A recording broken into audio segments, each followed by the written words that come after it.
In contrast to its conflict with Iran, and thanks to the Abraham Accords agreement, Israel has welcomed its first ever ambassador from the United Arab Emirates. As Julie Stahl reports, his arrival coincides with signs of a potential security alliance forming between Israel and Gulf states.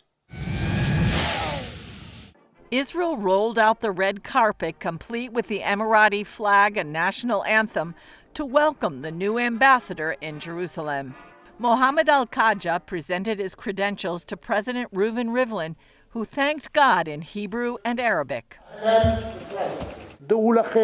You should know that not only am I moved, the entire Israeli people are excited and welcome you with joy. I hope to go forward in building a warm peace in which all the people of the region will enjoy. Al Khaja also met with Israeli Prime Minister Benjamin Netanyahu. We are making history, and making history requires wisdom, courage, and confidence. Right.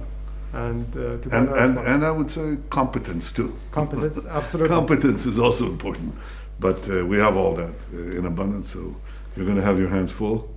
Meanwhile, according to the Jerusalem Post, Israel, Saudi Arabia, the UAE, and Bahrain have informally discussed a possible security alliance to face common enemies. While all four countries are U.S. allies, Israel has no formal ties with the Saudi kingdom. These are countries that have shared concerns, shared regional worldview. They're on a trajectory towards, emerging alliance system and working closely together and sharing all sorts of information. But this takes a lot of time. This potential comes as regional tension is growing over Iran's nuclear pursuit.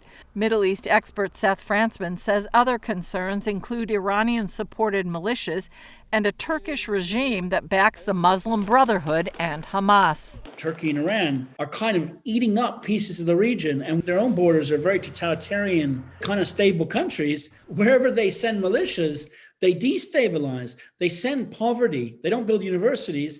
They send weapons. The four regional players are also concerned over the Biden administration's plan to rejoin the 2015 Iranian nuclear deal. The key part of the nuclear deal issue is that the Biden administration hopefully will listen to Israel and the Gulf states and make sure that any subsequent deal will really keep Iran from ever possessing enrichment opportunities that would lead to a weapon, not for 5 or 10 years, but basically forever. Frantzman says Biden needs to make sure that any agreement will stop Iran in every arena. Iran's really smart. It plays the region like a piano.